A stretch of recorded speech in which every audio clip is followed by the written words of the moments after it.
Goizeko 8 eta 32 minutu dira, eta gure eguneroko solasalditxoagaz, barriketalditxoagaz jarraituko dugu goizeko izarretan irratzaioan. Eta kasu honetan, gure estudioetara etorri da Ester Apraiz, bera Derioko alkatea da, eta Eudeleko presidentea. Ester, egun onda ongi etorri gure estudioetara. Egun hon itaskun. Bueno, udal finanziazioagaz hasiko gara, horrek beti buruko mina amoten dago eta keska iturri izaten da udal askotan. Zerga itunduen bidez bildutako dirua aurrekontuan finantzatutakoa baino, 3,63 txikiagoa izan da 2024an, udal batzuen partetik sistema zalantzan jartea ekarri da hori, ze likidazio negatibo horre, udalek jasoko daben diru multzoan eragina izango da balata. Zuke udal batzuek erakutsi daben ardurea konpartitzen dozu? Ardurea beti dago, ez? Zuk esan dozu moduen dirue bere garrantzia deko eta diru horren arabera, proiektu gehiago eroan aldoguz aurrera ala ez. Baina uste dut, sistema ona dala. Urte askotan diru bilketa aurrikusiatakoa baino altuagoa izan da, eta diru hori gero hiru erakundeen artean banatu izan da. Hori baita gure sistema, ez? Arrisku partekatuaren oinarritzen den eredua. Kasu honetan egia da, aurten diru bilketa txikiagoa izan dela, eragina izan duela gure udaleotan, baina horregon da mutualisten aldeko sententzia hori eragin duena, ez da. Beraz, ardura beti, esan dudan bezala, diruagaz egiten duguzalako edo ataratzen duguzalako inbertsioak aurrera. Baina, nik ardura gehiago edo garrantzi gehiago ematen diot, egia dala, udalo gero eta eskuduntza gehiago deko guzela, gure gain eskuduntza gehiago jartzen dituztela, eta eskatuko neukena da, eskuduntzak emoten dizkigutenean hori finantziazio bategaz etorri daitela, ez? Eskuduntza bai, baina finantziazio ere hori ondo gauzatzeko edo egikaritzeko. Batez be, imaginatzen dut, udalerri txikiek igarriko deutziela aipatutako jaitziera hori, otsailean egin dozuen urteko batzar nagusian esaterako, erronketako bat udalerri txikiei begirako egitasmo, laguntza, ekimenak aipatzen zendu esan. Ze behar izan detektatu dozu ez, eta zeintzuk izango litzakez, herri txikiei begira jarriko litzatek esan egitasmo edo lan talde horrek? Zuk esan bezala hori, herri txikiak eudelentzat oso garrantzitsua dira. Orain momentu honetan 180 herri txikiak dira. Eudelenko bazkide diran 180 herri txikiak dira. Eta esan doztezuia zeintzu direzan topado guzan behar izanak edo fase horretan gagoz. Erabaki duguna izan da azterketa lan bat egitea eta ikustea herri txiki horiek zelako behar izanak dituzten zeintzuk diren euren erronkak eta zein da euren errealitatea. Eta azterketa horretatik atarako duguz gero ondorioak. Zeintzu direzan, zein arlotan behar dituzten laguntzak eta abar. Esan dutzu da moduan 180 herri txikiak dira eta badago zor beste batzuk txikiak igual ez diranak definizioz, baina txikitzat ere jotzen ditugula.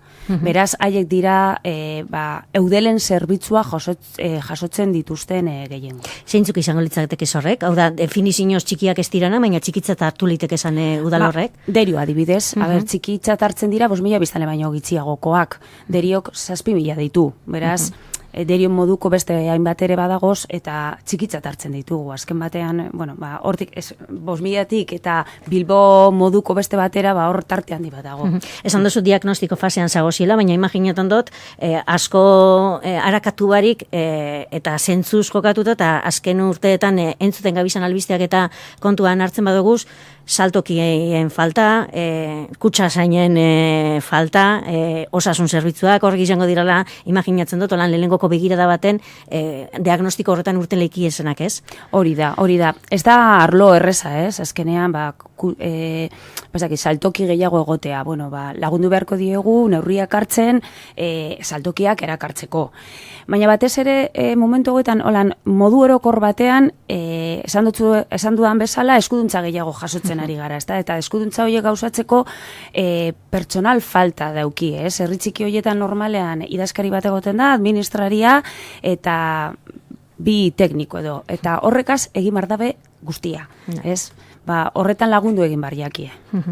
Osasun zerbitzuak aipatu duguz, eta hain justu aste honetan apirilaren 9 eguaztenez hor Euskalduna Jauregian jardunaldia antolatu dozue, osasuna zure herrian izenburupean.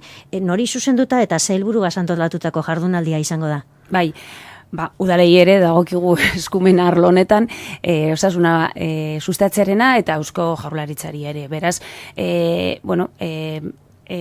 instituzio derakunde bien artean daukagu lankidetza aprobetxatuz, Eusko Jaurlaritzak udalei zuzendutako jardunaldi bat antolatu dugu, haiek daukaten tresna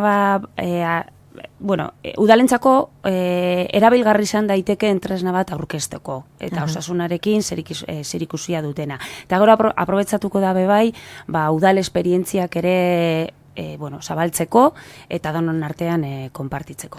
Justu asteburu honetan, Alberto Martínez osasun sailburuak esan dau, udalak eragile aliatuak eta eragile aktiboak izan leitekezela osasunaren prebentzioan eta sustapenean. Horti dator pizkat aurkeztera zoazien tresna hori? Bai, azkenean udaletxeak dira edo udalerria dira herritarren gandik hurbilen dagoen administrazioak, ez da? Orduan hori aprobetxatu egin behar dugu eta guri dagokigu sentsibilizazio kanpainak egitea eta orduan lankidetza horretan batez ere guri dagokiguna hori da. Hurbiltasun horretaz aprobetxatzea eta herritarrei hurbildu eta sentsibilizazio kanpaina ezberdinak egitea. Aipatu dozu osasun jarraibide egoki batzuk udalerrietan martxan dagozanak aurkeztuko dirala, baten batzuk aipatatzeko modurik badeukozu edo? Tresna bat da, ez? Eta bertan ikus daiteke udalerri bakoitzean zer nolako gaixotasunak dauzen eta gaixotasunak ikusita, udaletxeek gero jarduera desberdinak martxan jarri ahal izango dituzte. Imagina dezagun, 65 urtetik gora kirola egiten duten pertsonak ikusten badugu gitzi dirala, hori sustatu beharko dugu. Orduan, dinot baliagarria izango dela emango dizkigulako pistak guri udaloi ekintza ezberdinak martxan jartzeko. Modu personalizatuago baten martxan ibenteko. Beste kontu bat, Eudeletik Euskadiko udalerrietarako etxebizitza eta logela turistikoak arautzeko oinarri komunak bidali deutzazu ez udalei. Gaur egun, zenbatek daukie gitxieneko arauideren bat? Ezin dotzut esan, ez dakit fijo zenbat, baina gitxi batzuk. Ganera, ordenantza bidez arautzen hasi ziren udalerri batzuk, eta hori sententzia bidez bertan bera lotu da. Eta gura izan duguna izan da hori. Behar bada, askok ez daukie, ez dakielako zelan egin, ez da, hori gertatzen denean hor dago eudel. Gura izan duguna izan da, udalei erraztu eta araubide edo orientazio txiki batzuk eman, jakintezaten zelan arautu erabilera turistiko hori plan orokorraren bitartez. Hori argi gelditu da ordenantza bidez ezin dela izan, eta plan orokorraren bitartez egin beharko dela. Eta gida horretan, ze ikuspegi edo ze arlo jasoten dira arauak errazterako orduan? Orientazio batzuk dira, iregintza alorrean zer nolako neurriak hartu aldiren erregulazio turistiko hori ondo izateko. Egia da, bakoitzak gero bere diagnostikoa egin behar duela udalerri bakoitzek. Ikusi behar dau zelako inpaktua daukan etxebizitza turistikoek edo logela turistikoek zelako inpaktua daukaten etxebizitzaren merkatuan. Eta horren arabera, begiratu beharko dabez, neurri horiek estuagoak izango diren, ala ez. Gida hau egiteko beste autonomia erkidegoetako, Europako edo eta Ameriketako estatu batuetako herrialde batzuetako egoeraren eta araudien aldaraketa bat egin dozue. Ez dakit, estaduan edo estadutik kanpo zein izan leiteken ereduzko herrialde edo estatu edo provintzia arlo honetan, batez be etxebizitza turistikoen arautzeko kontu honetan. Egia esan ezin dut esan zein izan daiteken eredu, Badakite lantalde bat egon dela, Euskal Autonomia Erkidegoko 33 udalek udalerrietako teknikarik hartu dute parte, turismoaren eragina somatzen duten udalerrietakoak, eta ibili direla beste herrialdetako erregulazioak begiratzen. Baina ezin dotzut esan, ia zeinetan fijatu diren gehien. Beste arlo batera goaz, oraintxu Euskal Udalerrien berdinsariaren bilkura egin dozue, 2025erako ekintza ardatzak befinkatu dozu ez, berdintasunerako politikak blindatzea aipatzen zenduen, zertarako eta zein mehatxuri erantzunez nabarmentzen zenduen blindaje hori? Bueno, batez ere, emakumeak babesteko, ezta? Bueno, azkenean berdintasunaren alorrean daukagun eta helbururik nagusiena emakumeak ez daitezela biktima izatea, ezta? Bueno, eta violentziatik kanpo egon daitezela.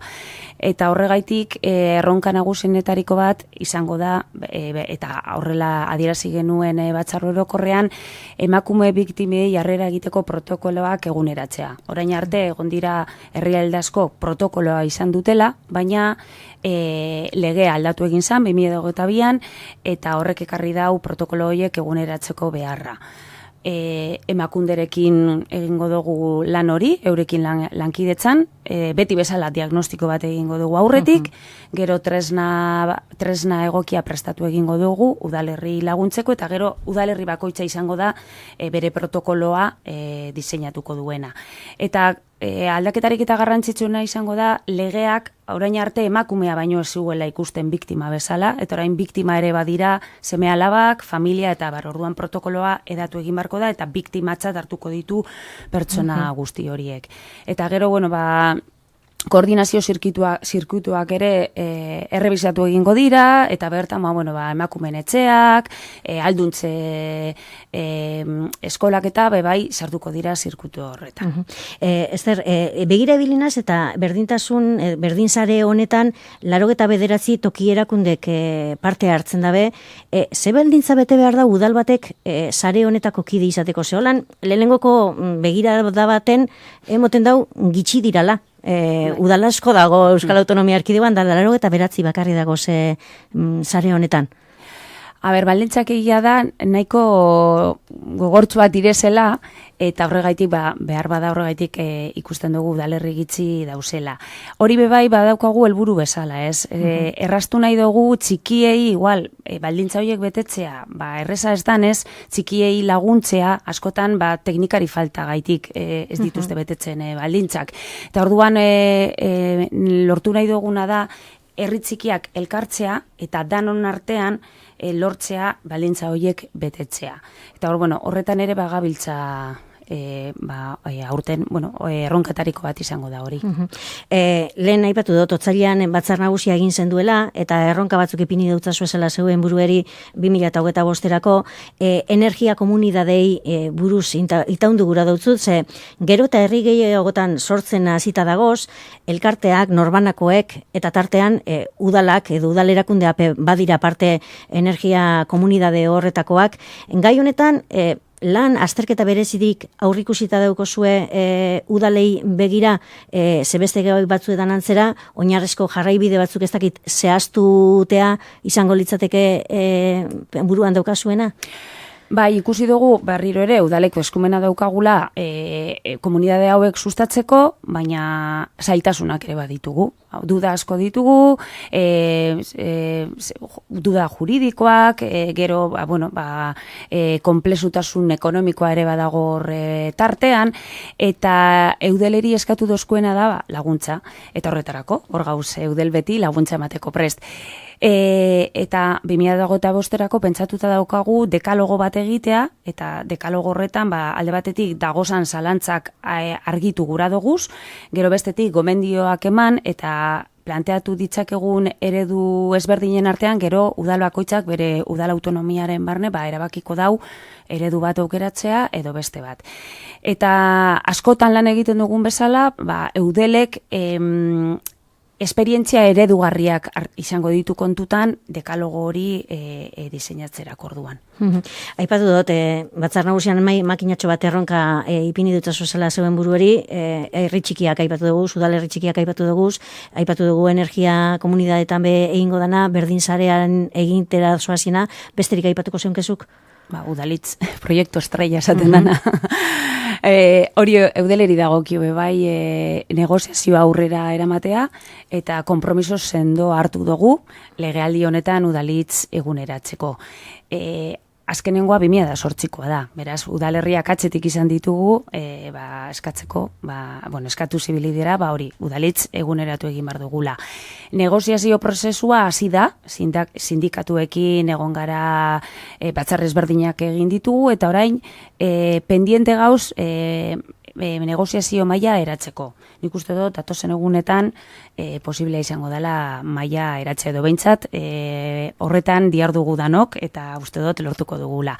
Alan dabe, batzarre ezberdinak egon dira, baina guk ja helarazi dizkiegu dokumentu ezberdinak, aztertu ditzaten.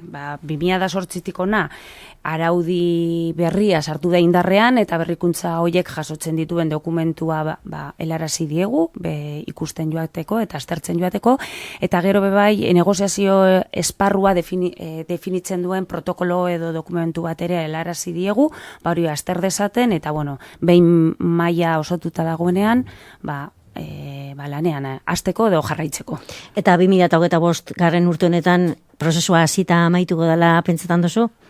Legealdi honetan, seguru baietz. Nik uste dut, azkenean